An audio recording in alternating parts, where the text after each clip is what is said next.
don't even think I need this. I'm pretty loud. I have to focus that I'm not talking too loud. We're going to go ahead and get started. Thank you all for coming. My name is Gina Dahlia, and I'm the Journalism Program Chair. If you guys know me or if you need anything on the journalism side, my office is right behind you, and I'm also in Martin on Mondays. I'm also Managing Director of this amazing space. So welcome, everyone. Make sure that if you didn't get a snack on the way in, you get a snack on the way out and a bottled water. I know you're students, so anything that's free with food, you're all about that, right?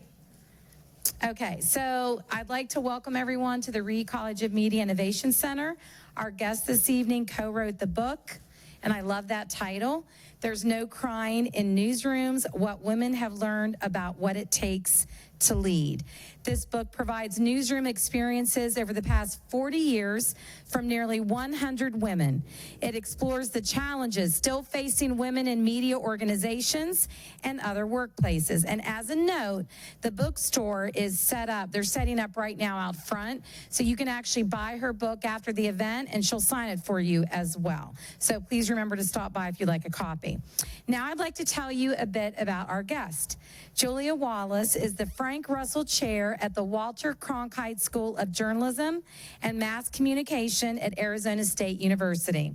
She's an award-winning news industry executive with deep experience in investigative journalism, industry leadership, digital transformation, and change leadership. Wallace teaches classes on the future of news, gender in media, and ethics. She also runs a leadership program for public media leaders. She was the very first female editor-in-chief of the Atlanta Journal-Constitution and was named Editor and Publisher Editor of the Year in 2004. She's also served as Managing Editor of USA Today, the Chicago Sun-Times, and the Arizona Republic, and led a successful effort to converge TV, newspaper, radio, and digital organizations at Cox Media Group, Ohio. She graduated from the Medill School of Journalism at Northwestern University. Please join me in giving a very warm welcome to Julia. Thank you so much. Okay, hi everybody. What do you think? Long day. Okay. All right. Now, does it snow here? Tons? Really? Okay. I'm sorry I missed it. It's, it looks so beautiful right now. It looks great. All right. So, I'm loud. Okay. First, I'm going to talk about the title, and I'm going to start and show a video, if that's okay. You let the tying run get on second, and we lost the lead because of you. Now you start using your head. That's that lump that's 3 feet above your ass! Sorry, the picture's not showing. Are you crying? No. Are you crying? Are you crying? There's no crying! Oh, wait, we're going to see. You let the tying run get on second, and we lost the lead because of you. Now you start using your head. That's that lump that's 3 feet above your ass!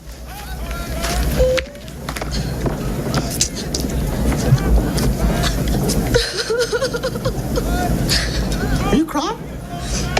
No. Are you crying? Are you crying? There's no crying! There's no crying in baseball! So, has anybody seen that movie? It's a great movie. It's like one of the great baseball movies of all time. It's about a women's baseball team, has this sort of guy who's sort of an alcoholic, washed out guy who becomes their coach, and it tells the story of it. But I love the idea that, it's like, look at him as she's crying. And that's sort of how it is in newsrooms, or at least was when I was in newsrooms, is that women had to be really tough, that if you cried, that was a problem. And so as we talked about working on this book, a friend and I, Kristen Gilger, wrote the book. We spent, we got it written, we're all set, and we have no title. We have no idea what we're going to name the book, right? Which is like a nightmare because it's the most important thing, right? And so she goes to the hairdresser with her daughter, and they spend like 2 hours. Sorry, it does take that long to get our hair done. And talking about what are we going to name the book, and all of a sudden it hit her that So many times we've said to people, there's no crying in newsrooms, and that should be the title. And literally, you know, newsrooms were a place where you had to be really tough. This is Aggie Underwood. Aggie Underwood was the first woman city editor of a major metropolitan newspaper in Los Angeles. And if you look at her desk, you'll see that baseball bat on her desk. You see that? So that was there because sometimes she had to swing it to get people's attention. I mean, she was one of the few women in that newsroom. She also had a gun in one of her desk drawers in which she had blanks. And on occasion, she would pull out the gun, shoot it in the air, and sort of, as she said, it's the only way I could get their respect. And so when women first got into newsrooms, and there were not very many of them, she was really unusual. They had to be tough as nails, and there was no way that you could cry or show any kind of emotion. So here's my story. So that's me back when perms were in fashion. In 1975, I entered my first newsroom, and I made history then, which was very exciting. If you notice in that photo, you'll see there's an ashtray over to the side. And I was the first woman to smoke in the Rock Island Argus newsroom. So back then, everybody smoked everywhere, right? The men would like literally sit there, like the city editor has a cigarette in his hand, and he'd be smoking and just sort of like brush the ashes off his legs as the day would go on. But women would all go into the bathroom to smoke. But no one told me, so I just sort of grabbed an ashtray and sat down and started smoking. And you know, it turned out that the publisher, who was a woman, didn't think it was right or ladylike for women to smoke. And so therefore, the women literally went into the bathroom to smoke. So that's sort of the world that we walked into when it entered journalism. This is a photo from the early 1980s at the Sarasota Herald Tribune. And this was a news meeting, and it's pretty typical of what it looked like. Everybody's white. And there in the corner is Diane McFarland, who's actually now the dean of the journalism school at University of Florida, who was then an assistant city editor. And sort of that was the sort of world we walked into at that point. So I'm going to step back a minute in history and explain a little bit about how it got to that point, and then we'll sort of go forward. So the big thing that happened that changed it, so there were just a smattering of women here and there in journalism, but what really changed it was the 1964 Civil Rights Act. Civil rights movement is gaining force, and they decide to pass a lot of really important civil rights legislation. And at the very last minute, there was a bill in 1964 that was all about employment and how you can't discriminate in employment.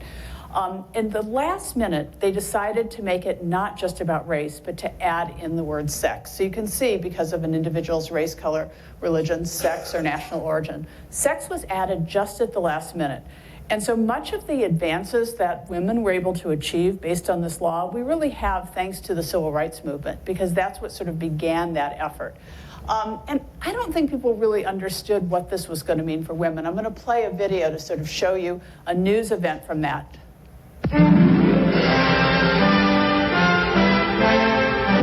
Congress passes the most sweeping civil rights bill ever to be written into the law, and thus reaffirms the conception of equality for all men that began with Lincoln and the...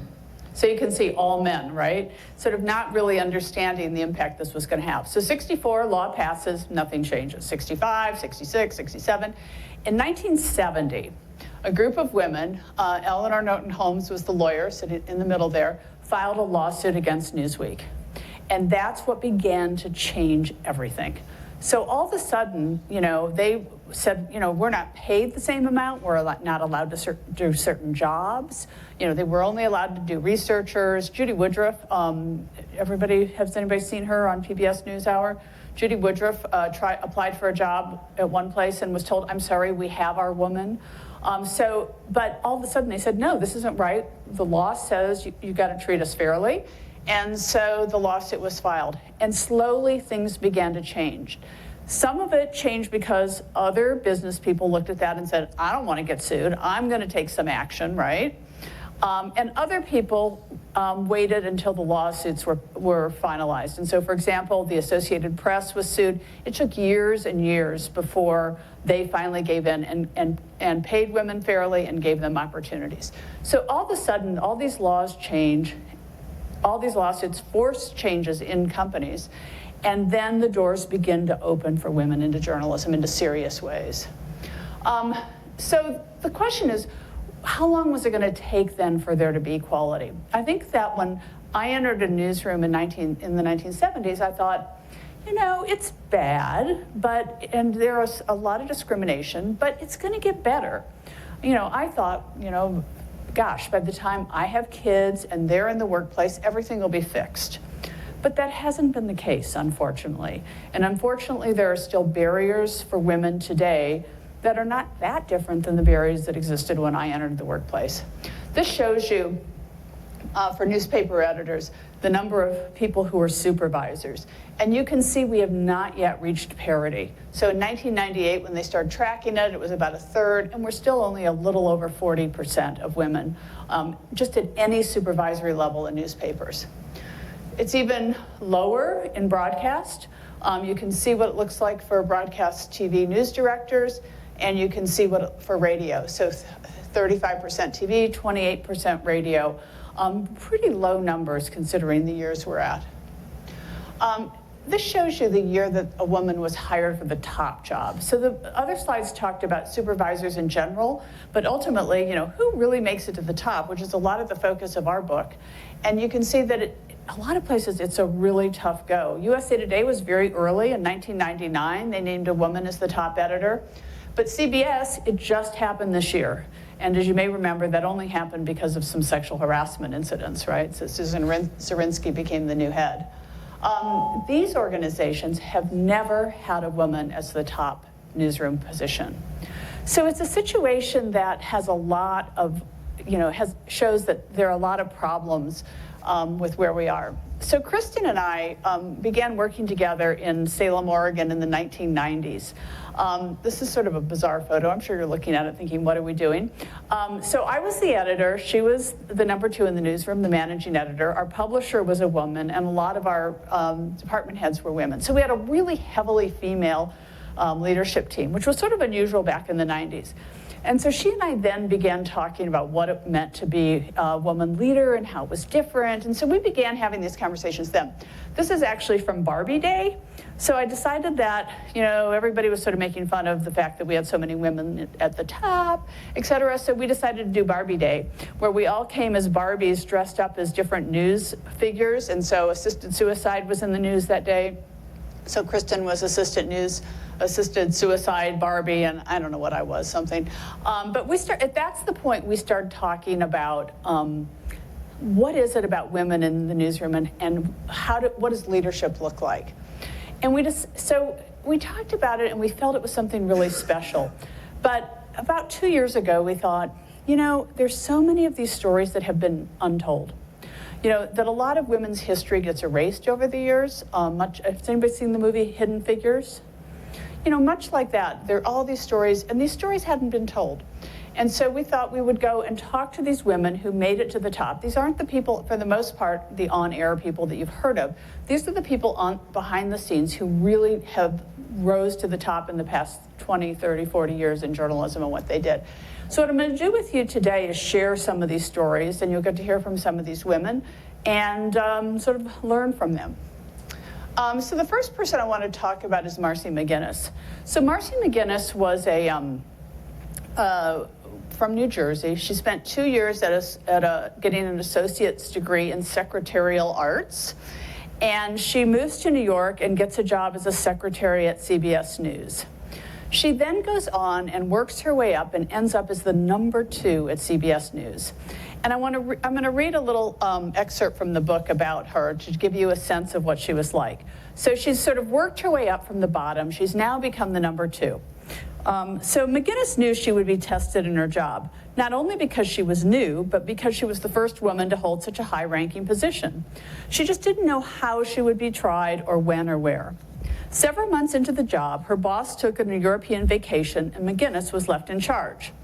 One day, Dan Rather, then anchor of the evening news and someone she had known back when she was a secretary getting him coffee, called to tell her he was taking a plane that night to Bosnia to cover the war. McGinnis thought it was a terrible idea. The network would have put a substitute in the main anchor role, never good for ratings, and Rather would arrive in Bosnia with no plan and little likelihood of quickly finding great stories. McGinnis relates the conversation this way. Rather, Marcy, I'm going to Bosnia tonight. McGinnis, no, you're not going to Bosnia. Rather, I've told them to make reservations. I'm going to Bosnia tonight. It's a big story. The flight's at 11 p.m. It's a decision I've made. McGinnis says, I'm on my way to your office. You're not going to Bosnia. Rather, don't bother coming to my office. I'm on my way. McGinnis says she's reacted like a lunatic. I'm literally running to his office thinking, what am I going to say? What am I going to say? And so I get there. I don't even know where this came from. Right out of my butt, she told him. She told him, okay, you definitely should go to Bosnia. There's not even a question you should go to Bosnia. It's a big story. And you're Dan Rather. If you're going to go, we're going to do it right. We're going to get interviews. We're going to get you the best camera crews with the best producers. You're not doing this on the fly. You're Dan Rather. We're doing this right. So let's make a plan for when you go and do it right. Rather replied, you got it, Mars. The incident was vintage McGinnis. Instead of engaging in a showdown, she appealed to Rather's ego. She praised, she smiled, and she got her way. And so I think the story about Marcy is so interesting because she basically made it to the top by figuring out how to work within the system, how to make everyone like her and want to work with her and respect her. And that was a really successful plan for her, right? But for other women, there are other ways to do it. Here, this is her when she was a secretary. That's actually her on the train heading to New York for the interview. And then we're gonna keep going. And then this is her presiding over actually Dan Rather's goodbye party, sort of large and in charge. But there are a lot of different ways to lead. And you know, one of the challenges that women face is if you're too tough, what happens? What do they call you? Yeah, they do. Yeah, they call you that. If you're too soft, though, nobody takes you seriously. And it's sort of figuring that right way to sort of manage yourself is really important. So one of the people that we talked to about this is Christiane Amport. And I'm going to play a clip from, maybe I'm going to play a clip. Let's see, play that there. I cannot tell you the number of times people have either called me a bitch, thought I was a bitch, or called me a control freak, or thought I was a control freak just because I was good at my job and I didn't shut up and, you know, I'm a leader. And I wear those things, frankly, as a badge of honor. I don't like it. I don't want to be called a bitch. You know, it says more about the person calling you that than it does about you yourself.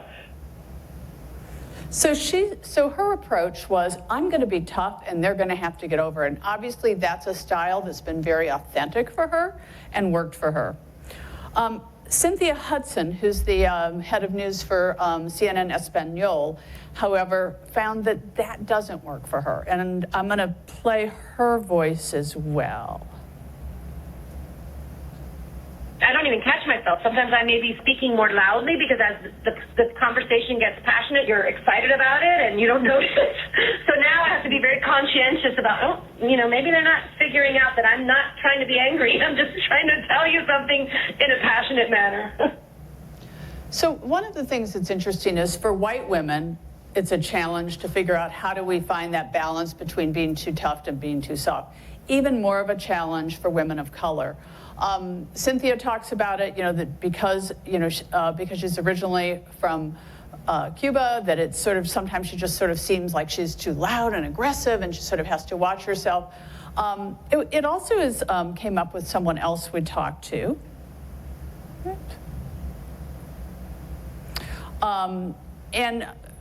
Is Wanda Lloyd. Wanda Lloyd was a woman who grew up in segregated the South in Savannah, Georgia. I spent a couple days with her in Savannah, driving around, talking about what it was like to grow up in the South in the 50s. And sort of hard to imagine, I think, for any of us today. I mean, she literally went to all black schools, wasn't allowed to go into the hotels, the restaurants, the beach, which was nearby, she wasn't allowed to go to because she was black.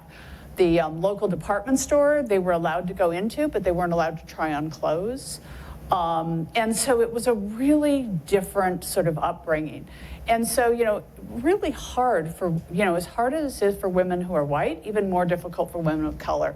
This shows you just the percentages and how low they are of this is all newsroom supervisors. So we're not even talking about the very top. So, it's a third are white, but look how few of them are Black, Latina, or Asian. So Wanda was the exception. So Wanda grows up in segregated Savannah.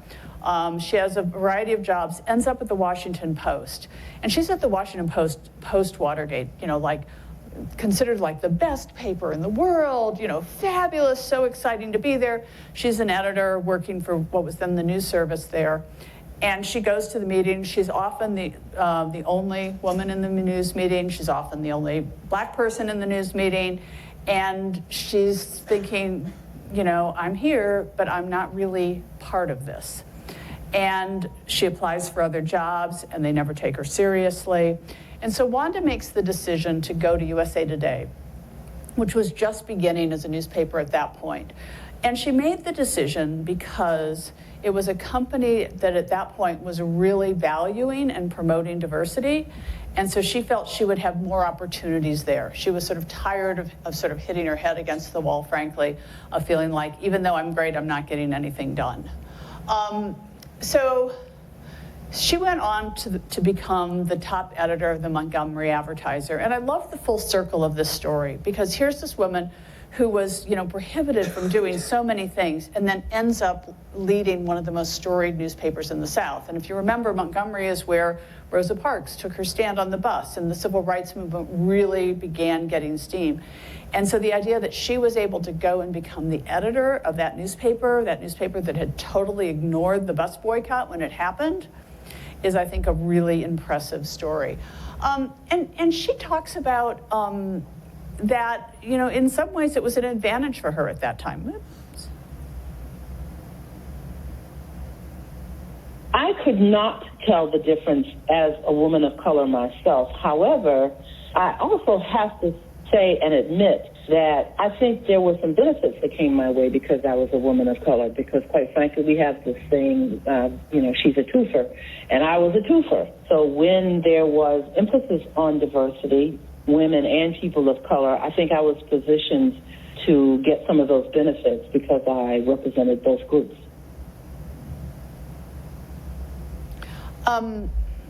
Another part of the book talks about sexual harassment. We actually started on this book before the Me Too movement, and but even then, before then, every time we'd talk to a woman and we'd say, tell us your stories, everybody had a sexual harassment story, right?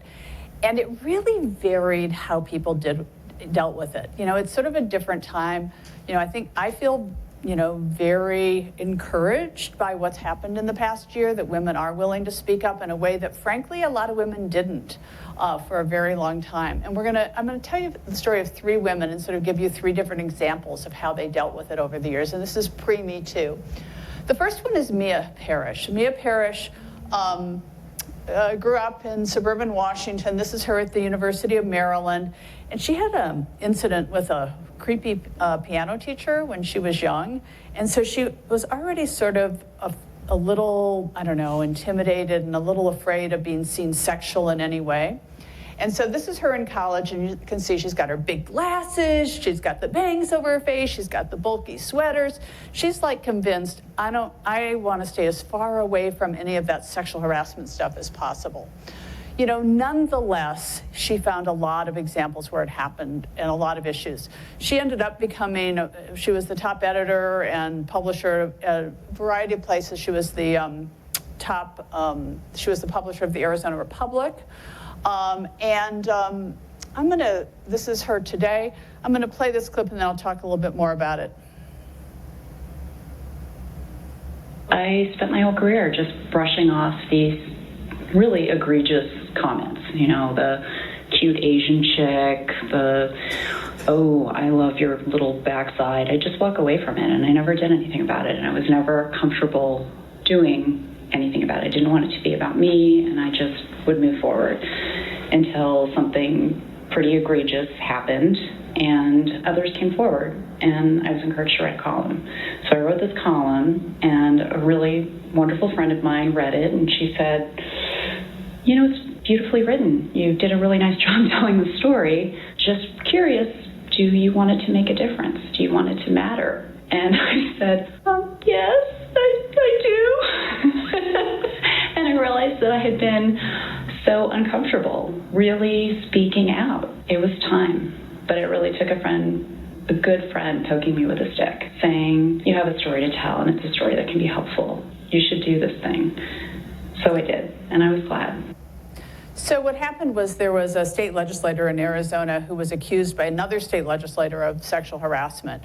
So that woman comes forward, then about, I think, 7 other women came forward, and that's when Mia, who was then the publisher, decided to write this column. And it's really worth reading. It's a really powerful column that just sort of tells the story about what he says to her, but sort of takes on the whole issue of years and years of sort of brushing off these comments. So she's someone who really battled to sort of not pay attention to it, and then sort of finally in the end said, enough is enough, I'm going to speak up. The next example is Nina Totenberg. I ended up talking to Nina. She's a legendary reporter for NPR. I ended up talking to Nina because in part of the book we talk about NPR, and NPR is sort of I was sort of intrigued by it because it's a news organization that has probably had more women leaders than almost any other news organization.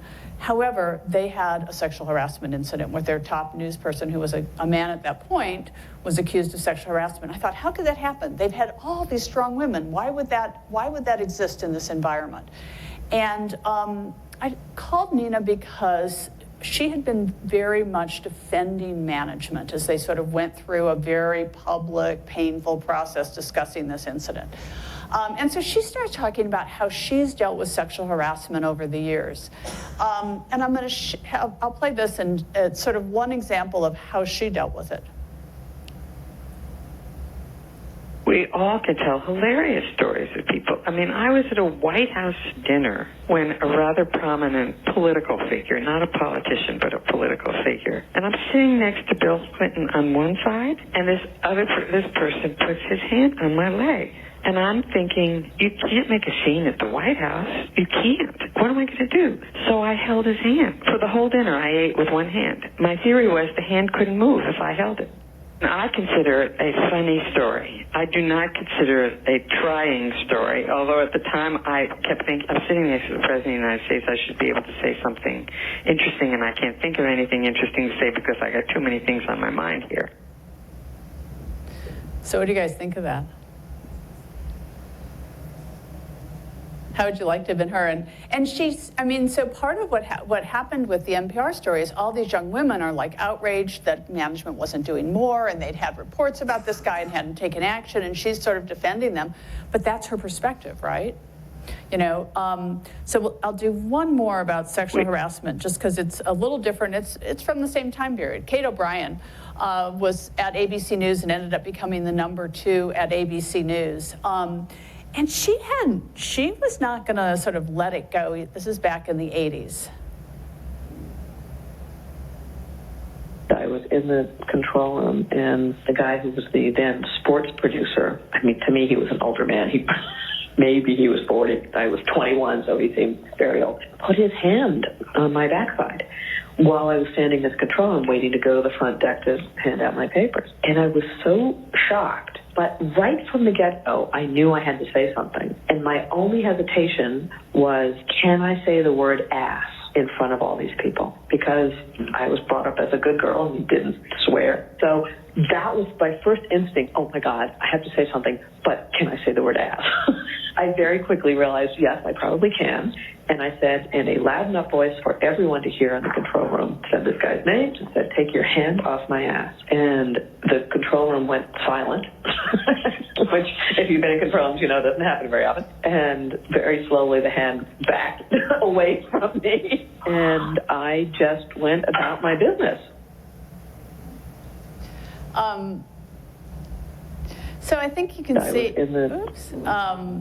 that, you know, that we're obviously at a different time now, that people, you know, HR departments are dealing with it different, managers are dealing with it differently, but for a period of time, women really didn't see, for the most part, didn't feel they had any support. And they had to either sort of let it go, which is what Nina did, take it on themselves, or sort of figure out how to laugh and work their way through it. I do an interesting exercise with one of my classes where we do a case study. And here's the story, and let's see where you guys sort of select on this. Are you ready? Okay, so this involves my co-author. This actually happened to her. So she gets she has a tip from the source. He has some documents he's going to give her. She meets him, and he says, well, I'll only give them to you if you sleep with me. So I'm going to give you 4 options, and you get to vote, okay? So option 1 is you say, I don't want them that badly, and you stomp off. Option 2 is you sleep with them. Hopefully no one will say yes to that. Option 3 is you sort of smile and you try to convince him to give you the documents. And option 4 is you report him to the HR department. So how many are going to stomp off? You're stomping off. All right. How many are going to sleep with him? Adele, don't raise your hand. Oh, sorry. Yes, yeah, no. Option C, I'm going to smile and try to get the information. And option D is how many are going to report him. So this is what I think is so interesting. We would have never thought about, we didn't even think that D was an option then. And you're much like my classes now. You guys are going to report him. Kristen actually stomped off. I said I wouldn't have stomped off. I would have tried to convince him to give him to me. You know, so it's interesting, but that shows you how this issue has changed over time, you know, in a relatively short amount of time, right? So one of the other issues we talk about is balancing work and home. And, you know, in journalism, that's a tough thing, right? The hours can be crazy. You know, you never know when you're going to have breaking news, you know. I had one woman, Jan Leach, who was the editor in Akron, told this funny story about literally forgetting her kids at a softball game, and one of the other moms calling and saying, your daughter's here, what do you want me to do with her? And her being, oh my gosh, I can't believe I forgot my kid. You know, so it's like, you know, it's a really intense business. The hours can be difficult. And so it makes it hard, and, you know, but not impossible. You know, I think for Kristen, you know, Kristen and I both have kids. We sort of figured out a way to sort of muddle through it, as have many women. And so we talked a lot to women about this. One of the interesting facts is that when you look at what happens to women in journalism, women and men sort of start about the same level. There are all these women who come into the field, all these men, but women drop out in their 30s. And one of the reasons that is given is that, oh, well, they're just dropping out to have kids. But Gail Evans, who's written a lot on this topic, says that's not really what happens. What really happens is they get disillusioned. They have all these expectations. They think it's going to be great. They think they're going to have all these opportunities. And then they find out that it's not really a fair and equitable world. And so then when they sort of look at, well, I have this world that's not what I thought it was going to be, and I have this kid, they sort of make that choice.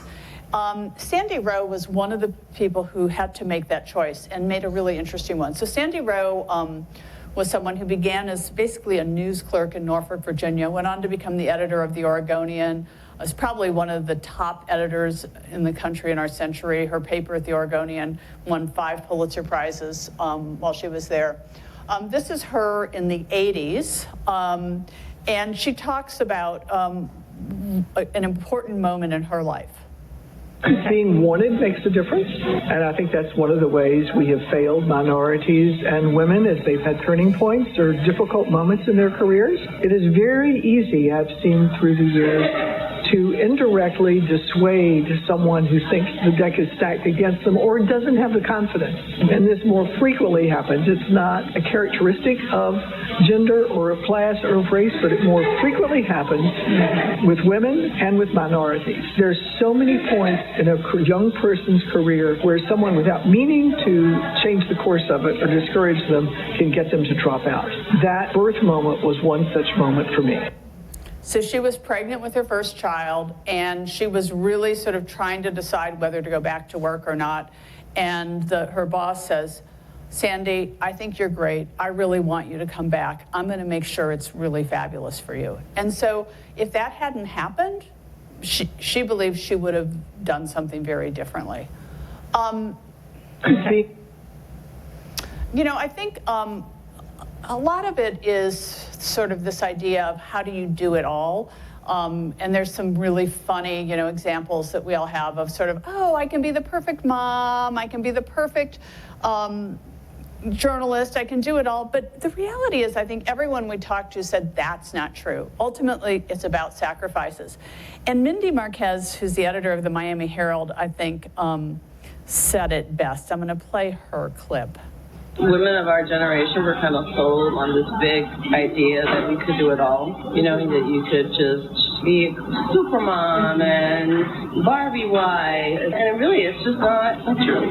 It's a big lie because it creates a guilt that makes it more difficult to even be a working woman because it creates this expectation that you're going to be perfect at everything. That you're going to be like the great mom who shows up to your kids' events and cooks meals at home. Then you're like the great boss and you're climbing the ladder. And it's impossible to do all of it well at the same time. So I feel that really the reality of it is that it comes in waves. So sometimes you put your family first and your job kind of takes the back seat. And other times your family takes the back seat to your job. And it's a constant shifting of priorities. And sometimes it's over years and sometimes it's over days. So, I mean, I think this was probably where most of the women that we talked to sort of came down on this, is that you've got to sort of figure out what's important and make it work. There was one woman who told this story about, she was the news director at a TV station, and there was a event where it's all right, let me get this right, Kansas City Chiefs game. All right, let's actually see what you guys would do on this too. Let's see how you do. Okay, so she's the news director. Kansas City Chiefs game is going, so they're going to have a pregame show, and so most of the staff's working because they're going to have an extra news show that they need to produce and everything. And it turns out it's the night that her daughter has tickets to Ariana. No, somebody else. Who was it? So I don't know. Somebody. It wasn't Ariana Grande. Somebody like that. Somebody's concert. First big concert the daughter's going to, right? So the question is, okay, number one, do you tell your staff, sorry, but I got tickets to the concert, I'm going there? Number two, you're like, sorry, honey, I'll get somebody else to do the concert. I'm going to do that. Got to be at work. Or three, you try to do both. Okay, how many are going to the concert? How many are going to work? How many are trying to do both? So that's what she did. She tried to do both. And what happened is nobody was happy. Her daughter's like, you know, why are you rushing around? You're so frazzled.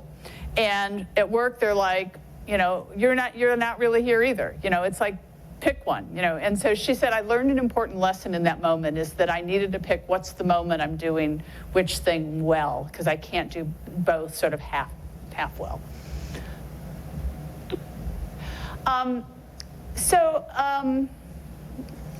I want to sort of end with talking about sort of how culture is changing for newsrooms and what that looks like. And one of the people I spent some time with was Melissa Bell. Melissa Bell is the publisher of Vox. Does anybody look at Vox.com? It's a really great website. It's Vox, V-O-X. You an Ezra Klein fan? There he is. There's Ezra Klein. So here's the story. So Ezra Klein and Melissa Bell were working at the Washington Post. They had this idea to create Vox.com, which if you haven't, I really recommend it. It's a great news site. Because they felt like they wanted to do news in a different way. It's called The News Explained. And so instead of just sort of telling you, what's happening, they try to put everything in a little context. So they had this idea, and so they got some funding, created this website. They were getting ready to launch, and it was the two of them, and then one other friend joined them. And as all the coverage started beginning, it was all about Ezra. This is a photo from the New York Times, and every headline, Ezra Klein's, new Vox is going to do this, Ezra Klein that, Ezra Klein this. And Melissa was fine with that. Even though it was as much hers as his, she was happy to sort of be in the background, and she thought that was a great place to be, right?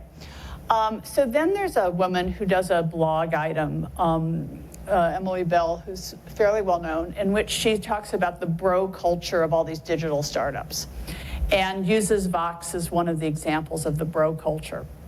So the women at Vox go to Melissa and they're like, you got to fix this. You know, you are going to really hurt us. We're not going to be able to recruit people. That's not who we are. It's not who we stand for.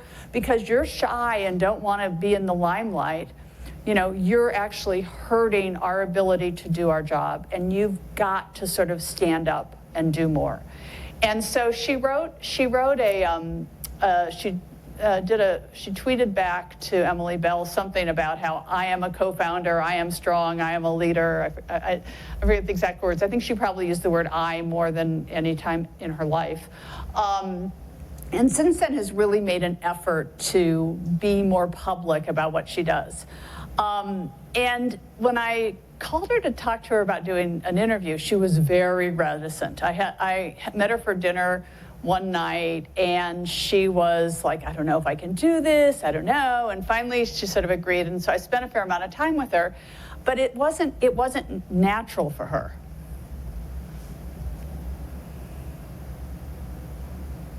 I don't know, it feels weird to have a piece about me. I know it shouldn't, but it does, which I guess is the whole root of the problem. But I understand why you are trying to do this, but I think that, like, one of the reasons why I have done a good job in my career is because I believe deeply in, like, collaboration with other people. I also think it's, like, one of the reasons why I like working with women. Mm-hmm. And I like working with men too, obviously, but I like working with women because I think we are taught to be more social creatures. So I think that this is, like, why women leaders are good additions to companies, because they create collaborative environments. So she's really working to create a different culture. And this is, to me, what's so exciting, is that how do we create cultures that are truly different? I think that if I sort of can speak for my generation, I would say I think we were too focused on accepting the cultures as they existed, playing by the rules as they existed, and thinking, well, we'll get to the top and then we'll change things. And that the reality is we needed to, I think, stop that and change things from the very beginning. That's why I'm so excited about the Me Too movement, because it is saying enough is enough. That we need to change how we think about the environment. We need to change policies. We need to change procedures, that men and women together need to take these actions. I mean, you know, one of my other regrets, Kristen and I have talked quite a bit about this, is that we spent a lot of time talking to other women about this issue. We didn't spend enough time talking to men about it. And that unless, you know, women and men together are engaged in the conversation, we never really make progress, because it is about changing culture. And that, you know, it is about having a fair and equitable workplace for everybody, and nobody, men or women, want to have unfair advantages, and they want to feel like it's, you know, that it's an equal playing field for all of them. And so as we've thought about this book, we've thought about our students, because we are inspired by them. We think that the generation coming up, which you guys are part of, has a great opportunity. You know, you have an opportunity to really make a difference in changing culture, to sort of take the work that's been done and take it somewhere. Make sure we get to a place where that when you come back and you look at, you know, your children and what's possible for them, that it's a very different world. And it takes sort of standing up for what's right and putting in systems in place that will make it right. We also were inspired by our daughters. We have a lot of girls, you can see. We're inspired by our daughters, that we want them to have the opportunities that we fought for them to have, but they haven't quite achieved. And so I guess I'll sort of end, and then we'll take questions sort of with a request. And my request is really simple, is don't settle. Don't settle for what has been. Don't settle for what has been accepted. But make sure you are creating the kind of cultures and the kind of newsrooms and the kind of workplace environments that really will make a difference and be fair for everyone. So thank you.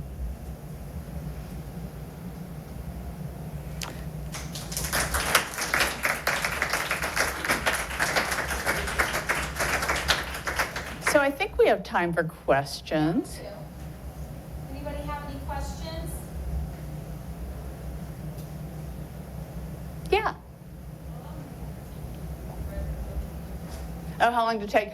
Well, so We started it from start to finish. It was about 2 years, but the reality is we did most of it in 6 months. We started it, and then we wrote a chapter and an outline, and then we had one agent, and that didn't work out. So then we had to find a new publisher, and then when we found the new publisher, she's like, "Okay, Me Too just happened. We need it fast." So we did it in most of it was done in 6 months. But it was fun because we've worked together. Gosh, this is the third time we've worked together, so we know each other really well.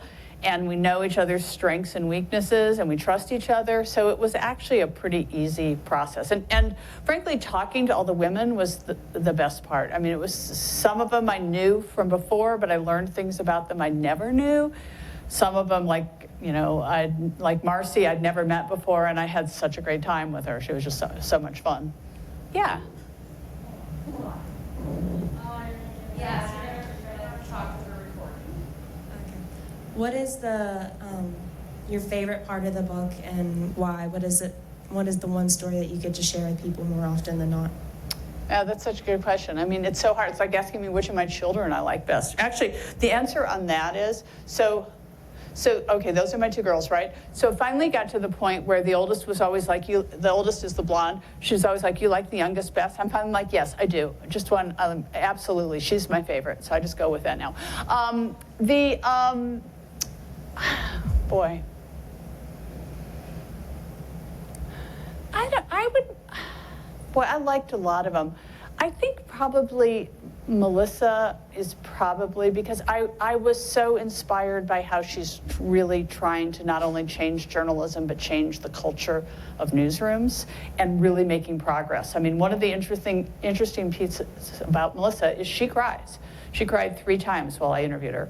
And she cries in the newsroom. Somebody told me a story about her crying in the newsroom and how she just walks in and sat down and said, "I'm sorry to do this, but I'm just sort of emotionally right now, but let's keep going and I'll work my way through it." And this woman who told me the story is like, I felt empowered by that. It made me feel so great to see that. So I think that, I loved the history. The history was really interesting, but seeing the progress and seeing sort of where we're going was very exciting for me. Any other questions? Okay, well, Julia is going to be available to sign her book that's for sale out front here. So if you'd like to get a signed copy of her book, then please join us out in front. And thank everybody for coming. Thank you, guys. Thank you so much, Julia, for coming. We Great. appreciate it. Thank you.